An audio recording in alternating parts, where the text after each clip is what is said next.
It seems like, judging from the comments yesterday from Blue Jays President Mark Shapiro, that they're looking more, I could be wrong, they're looking more at the 5 games behind that the Jays are right now and what the possibilities are for next year than they are at the current record. What's your interpretation? Here's how I look at where the Jays are right now. They have the 4th worst record in the American League. They're last in the American League East. And while the 5 games back sounds reasonable, the number of teams you have to pass is approaching insurmountable. It's not completely out of the question, but a lot of teams would have to start playing really poorly really quickly. And the Jays would need to do something they haven't done all year long, which is find a way to get back to 500 and play consistently enough once they get there. Again, they have not won a single game this year, as you guys well know, that could have put them back to the 500 mark. So to me, I made this comment yesterday to Tim and Sid on the show, that basically, when you think about it, if this team was going to play like a playoff team and show themselves to be a playoff team, they would have done so by now, and they haven't. So I think, to me, and from talking to people in the industry yesterday, they believe the Jays are going to be sellers.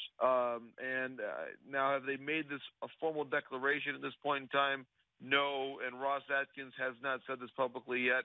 But again, right now, the overwhelming opinion of the industry is that at least by July 31st, the Jays will become sellers. John, how much of a seller are you this year when you also have to have an eye toward next year? I mean, when you look at the roster and what potential help could be there, or, I mean, guys just having a tough year, like, do you give another shot? Like, how much of a seller are you with also an eye towards next year? Well, Paul, it's a great question, because there is, to me, there's a really fine line here between selling and rebuilding. Selling, to me, just means you trade Bautista, Marco Estrada, Francisco Liriano, the 3 prominent players that are going to be free agents when this year is over, or at least likely in the case of Bautista with the option.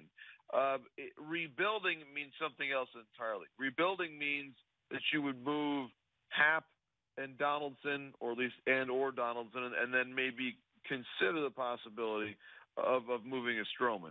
Stroman, to me, I would find a fairly unlikely scenario. Mm-hmm. But Donaldson and Happ, to me, those are the bellwethers of this team, where you really figure out, okay, this team is certainly in more of a retrenching, rebuilding, rebooting, whatever word you want to use, phase. Because here's the larger question that I would hover and ask Jay's management right now, is you had the oldest opening day roster in the majors this year, the oldest one, and you're in last place right now. Where is the wisdom in continuing with this group? That to me is how I would look at it. What about the way they're playing tells you that if you keep this core together, that next year is going to be appreciably different?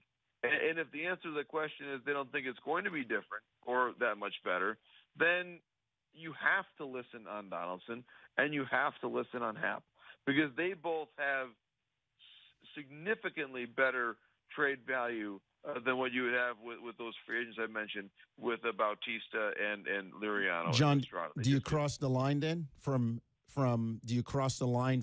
selling to rebuilding when you do that? Personally, yes, you would, and I would advocate at least exploring that possibility. Now, with Donaldson, I'll make this point. I think with Donaldson, the tricky thing is that the 2 of the teams in the industry that need a third baseman the worst are the Red Sox and Yankees. Now, while that might do very well for phone calls to this particular radio station, I'm not sure that's in the best interest of the fan base overall to trade Donaldson to one of those 2 teams. I just don't see that happening. It seems to me if you're rebuilding, then the guys you really want to have taken off your hands are Tulowitzki and Martin. I mean, they're the guys that present the contracts that are going to be difficult to get other teams to bite on. Happ and Donaldson look like they can help you for a number of years still. Right. Well, and it's a great point, Elliot, but I would say this. Donaldson and Happ are both under club control only through the end of next season.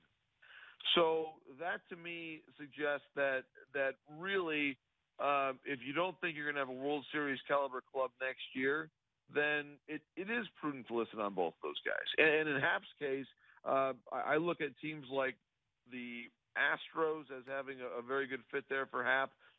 Perhaps the Dodgers already have a lot of lefties, but the Astros, they need reliable innings. He has pitched well against other AL playoff teams or playoff hopefuls, including, as we saw yesterday, against the Yankees. He has very good career numbers against them. So that, to me, would make sense for another American League contender because he has shown that he can pitch well against big-time AL competition. And, in fact, he would at least have the next year as one more bonus there.